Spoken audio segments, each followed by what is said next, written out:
Well, folks, both just to round up the night, we've had two excellent speakers earlier on talking about the benefits and obviously the value of ABVs and buying performance recorded rams. Jason has highlighted the benefits of actually recording flock health. And I suppose where I want to kind of finish up and hopefully maybe bring the whole thing together is talk about the benefits of recording, not directly I suppose in relation to genetics or EBVs, but actually the benefits of general recording within your flock. And then maybe touch on some of the options and how we can actually do that, because I know it can be maybe a difficult sort of thing within sheep. So whenever we say to sheep farmers, I mean, we're all very good at complaining about them, but you must like them if you're all standing here tonight. And whenever we do talk about them, what are the major issues with sheep flocks? And the big, the main ones are, look, they don't pay, poor returns, poor price, and on top of that, they're extremely hard work. And we could probably say that about most of us standing in the audience. We're high maintenance and we're hard work. But we can complain about lamb price, but we can't do anything about it. In reality, I can't do nothing about lamb price. I can't fix that for you today, and maybe some people in the audience will have some influence to an extent, but that's a difficult one to really grasp control of. But poor return, we can impact the return that we get in our lambs, because we can have an impact on how much they cost. And how much work's involved, well, once again, we can impact that. We might think that we've no control over it, sheep are just a lot of hard work, but we can sort of do something about that. So whenever I say, right, okay, I can impact the profit of my farm irrelevant of price, I can make a difference in that. And that's because I can sort of control physical performance. And whenever we talk about the physical performance of our flock, I'm talking about things like lamb numbers, scanning percentages, growth rates. They are things that I can have an impact on. But also whenever we talk about physical performance, we can kind of be really crude about it and say it's impacted by two main factors. Genetic potential and breeding potential, which Sam and Aurelie have already spoke about. And we can't sort of stress enough that you have to buy animals or work with animals that have good genetic potential. But then secondly, the other thing that we really obviously has an impact is flock management, or those sort of environmental conditions, or the way we manage our flock. And that's something we as farmers, we have a control over that. But also, for me to have any, or yourselves to have any control over that, we really need to know, well, how are we performing? How do my livestock actually perform? Are they where I want them to be, or where do I want them to be? So we have to know how well we performed. So everybody can say to me, oh, but that doesn't make any difference because every farm's different. Your man down the road does better than me because he's got a greener field than me. The sun shines on his farm longer than it shines on mine, and I get far more rain. And that may be true, that's fair enough, and there's nothing we can do about that. I can't change, the field that you have or the weather that you get, but what we can do as farmers is make sure that we select the right livestock and we implement the right breeding system or farming system to actually maximise the resources that we have. Because at the end of the day, calculating profit is the same, whether you're on a hill farm or whether you're on a lowland farm. Profit will be the amount it costs me to rear those animals versus the amount of money I get for them. Whether I sell them as stores, whether I sell them as fat, that's the profit will be. And I have to try and maximise that based on the system that I have. So, main drivers of sheep systems, lamb numbers. It doesn't matter if you're in a hill farm or a lowland farm, you want to have as many lambs that is suitable to the system that you're in. So maximise the system, to maximise lamb numbers to the system that you're in. Be efficient and utilise resources. So grass. We keep talking about grass, grass, grass. We're in one of the best grass growing countries in the world, but we're still very, very fond of a bucket of meal. And we have to try and actually improve the amount of grass that we have. And as I said, we're just inputs. Because I've got no control over the price I get for the lamb, but I do have control over how much I feed it in a bucket or grass, whatever that may be, and that's a cost to my system. So that's what we have to think about. So I said, performance equals profit, lamb numbers. Maximise lamb numbers, lamb growth, maximise lamb growth. Orly sort of put up earlier on a slide, looking at the difference in high index rams and low index rams and the difference of potential of number of days on farm. And that can make a massive difference, and I'll maybe just touch on that later on. Ewe longevity. Do we really think about how long we have that ewe on the farm?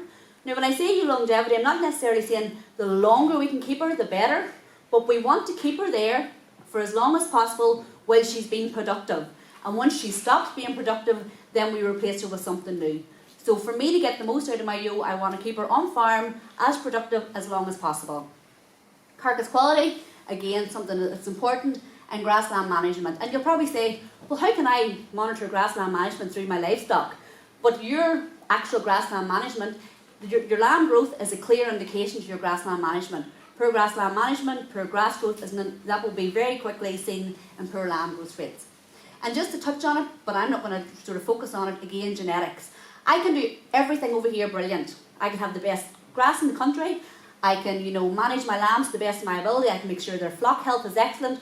But if they don't have the genetic potential to take advantage of that, then again, I'm still not firing on all cylinders. So I have to try and make sure that I get both of them right.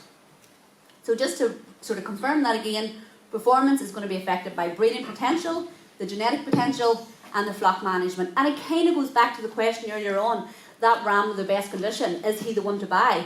Well, if he's put that condition on through grassland management and good genetics, yes. But if he's put that condition on because he's standing with a bucket at his head, well, then no, he's probably not the one to buy. And we don't know that on the day when we're standing in the sale. How did he put that actual condition on? So how do we get here? Well, we need to know where we're at to begin with. Do you all know how many lambs do I actually what's my lambing percentage? What's my weaning percentage? What are my growth rates? Are they on target? Are they where they're supposed to be for your farm? I'm not saying the highest is always the best. I'm saying, are you on target for the resources and the farming system that you have? So we have to benchmark, and there's a range of different systems. But when we talk about benchmark, we're not just necessarily talking about financial benchmarking, and those of you that are in BDG groups are possibly sick of the whole financial benchmark. I'm talking about benchmark everything, your physical performance, your financial performance. Find out where you are and then set a target for where you want to be. And how we get there is very much based on the information that we have and we collect within our own farm. So, just an example. People will say, but sure, what does it really matter? Like, what difference is this going to make if I take an example of my lamb percentage and I improve on it? Like, what difference is it going to make to me? Very, very simple calculation. I've got 100 ewes. This year they weigh 1.5 lambs. I sell them for £80. My ewes made me £120 each. Happy days. Okay? I set myself a target.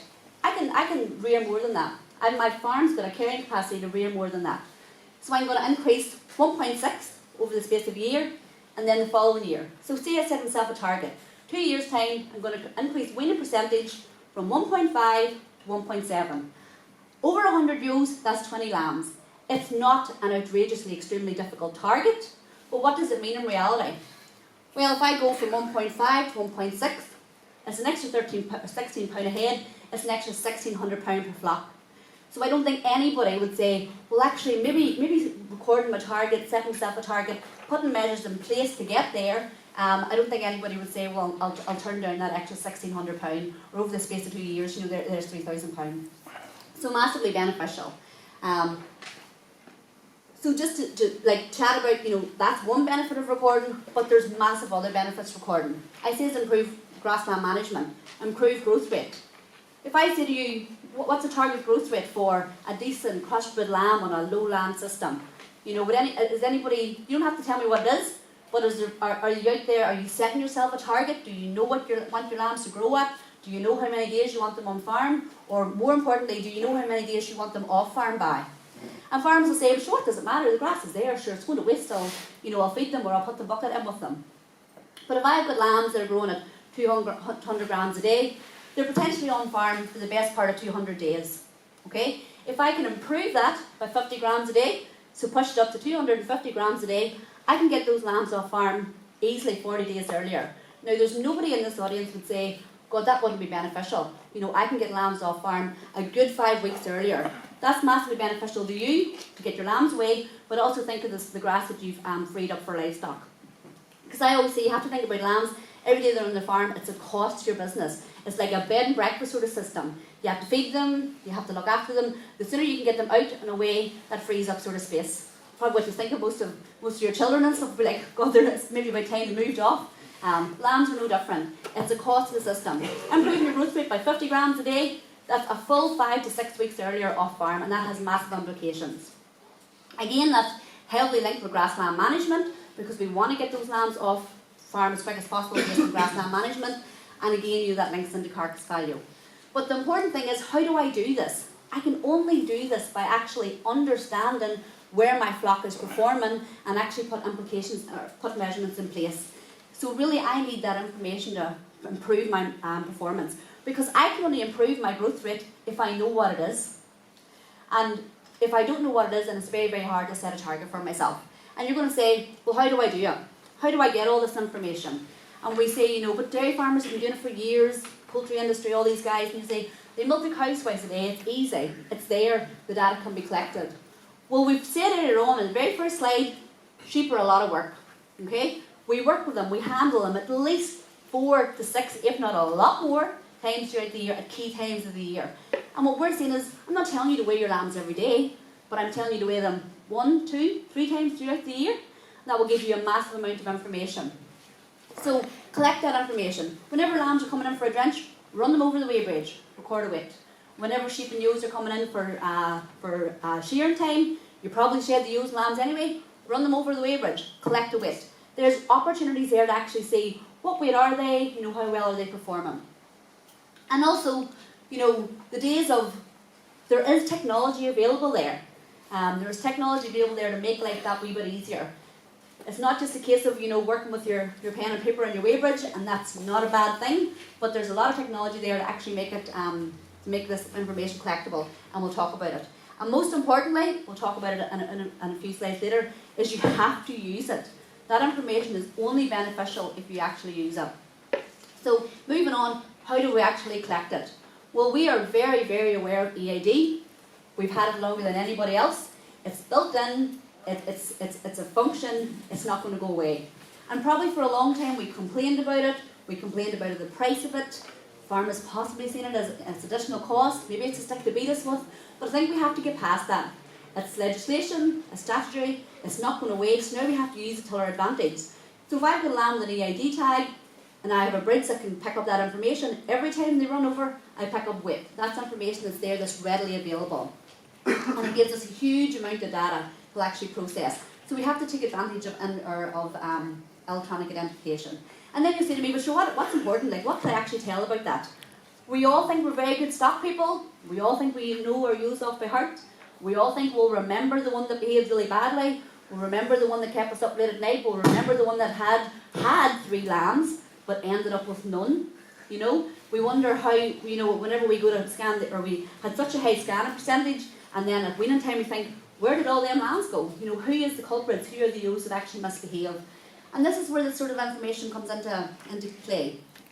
So I've got a ewe here, for example, and I can very quickly tell, okay, she had 3 lambs, 1 was fostered off, she weaned these 2, the following year she had 2 lambs. So that information very quickly tells me, as I said, I know we think we remember the ones that performed well and the ones that performed bad, but how many of us, if we're very, very honest, how many ewes slip through every year and do very, very little work? And they're the ones that are dragging that lambing percentage down. Other information, we talk about weight gain. Weight gain is so important. I mentioned, increase in weight gain can get lambs away weeks earlier, but it also tells us a huge amount of information about the flock that you might not realise. I'm weighing lambs at 6 weeks of age, whether 6 weeks to 8 weeks, that old sort of like query, but that gives me a massive insight into how much milk that ewe's producing, which is massively important. If you had a pick from ewes that produce a lot of milk and ewes that produce very little, obviously you would pick that ewe that produces loads of milk, but you'll say to me, but how could you tell that? I have no way of telling that. Well, actually we do. Weigh your lambs as early on in the season as you can, when they're in for a hip-to-back vaccination, run them over the bridge and say, well actually look, those lambs are performing really well, Mommy's doing a good job there. If we think later on in the season, you'll say, well what does weight gain really tell me? If I have a target weight, I'm running my lambs in, and I say, God, there's lambs that are performing really, really bad. Well, it might tell me grassland management not up to scratch. It might tell me there's health issues there, parasite burdens, mineral supplementation. It can tell me a range of things. And actually the loss in weight or the poor performance in weight gain will possibly tell me those things long before I possibly see clinical signs or actually think about going out to do different treatments with lambs. So weight gain is massively important. And then also, we talked about buying performance recorded rams, and you'll say to yourself, well, what benefit are they? But again, we'll look at things like this here and we'll say, okay, we've got birth weight, we've got a final weight, we can see overall sort of weight gain, and we can say, right, okay, them lambs are performing to where they are, hopefully genetics is kicked in there, and management is kicked in quite well. Other sort of things that we can pull out of it, and again, possibly linking back to your rams, we buy these rams for good conformation, good carcass, good grading out. Again, this information can all be very readily collected. EID tags are available. Anybody taking lambs to slaughter now, we should be asking for data. We should be asking for feedback. I should be saying to those processors, I want to know how my lambs grade individually, what weights they are, because this is the starting point, because further down the line we want to say, well actually I want a wee bit of health feedback as well. I want to know, what the fluke burdens or worm burdens are in my lambs. As a producer, we have, you've got a right, we want that information, we need that information to actually make the industry function as well as possible. And then you get sort of information feedback to say, right, well actually, majority of the lambs, they're sitting in your, in that sort of the top 3 grades. Most of them are right on sort of spectrum of fat class. There's a bunch of them that are starting to fall outside sort of like fat class here. And is that a mismanagement in my point of view? I'm letting those lambs go over condition. And it probably comes back to maybe some of the questions Crosby was mentioning earlier on. But the point is, huge amount of information that can be collected relatively easily if you have the right sort of mindset and the technology. So how do we do it? Wide range of options. There is absolutely nothing wrong with a pen and paper. If you're prepared to do it, write something down, anything down. Even if it's only those girls that are performing really, really badly, at least, utilise that. But we're almost past that at this stage. The technology is there. As I said, we all have EID, it's there, we need to integrate it, we need to use it. A range of options. Stick readers, Scion, handhelds, and you'll see lots of these across the market. These pieces of kit can actually very, very quickly read EID tags and can be correlated with a weight and give you a bit of information. Weigh bridges, again electronic weigh bridges, we can't sort of focus enough on how important it is to actually measure weight. Growth is a really, really good indication on actually nutritional benefits and nutritional status and health status. And then you can have your fully integrated systems. Fully integrated sort of, whether it's a shear wheel system, whether it's your conveyor systems, or your clip-X, or whatever it may be. We're talking about these systems because they do a huge amount of, there's a huge amount of benefit for actually collecting data. I said earlier on at the very, very start, if they're not making me any money, they're causing me lots of work. We're not going to touch on that tonight because it's a whole other sort of topic, but apart from just collecting information, these systems can actually, they will make your life that much easier. They'll make you get a job done a lot quicker, and if you can do jobs quicker and do jobs well, then you're more inclined to actually collect information. So again, there's various technology out there based on the system that you have. But EID tags are a really, really useful tool. We have to utilise it. Helps us collect efficient data, and it's reliable data. Pen and paper are brilliant, but maybe depends who you have writing them down. Like all of a sudden you'll come back into the house and say, I don't think I have that number. Not too sure if I had anything that grew that well. So again, utilise the likes of your EID to actually manage and collect reliable data. Software programs are out there, and it's all about making the industry work as best as we possibly can for ourselves. Go full circle, get that market data back, because that actually is the end sort of picture to how well you've done your job throughout the year. So as I said, a wide range of options. You depict something that's suitable for your system, and the most important thing, success is linked to utilising that data, because data is wonderful, but it's only beneficial if you actually implement it. Again, range of different technologies are out there, a range of people that are only dying to sell them to you, but go out, look at the different technologies, and actually pick something that's viable and suitable to your farm and the number of stock that you have. But ultimately, at the end of the day, it will help you make better decisions. Because if I asked every single one of you in here, would you buy a tractor without asking about horsepower? Of course you wouldn't. So why buy a ram or females without actually asking about that genetic sort of performance? And then of course if you measure that throughout the year, you say, God, that tractor's quite slow in diesel, or she just doesn't perform as well as I thought she would. So why be any different with her livestock? Monitor how well they are throughout the year, monitor the performance, and that ultimately will actually generate better returns. Great, thank you. Thank you very much, Sarah.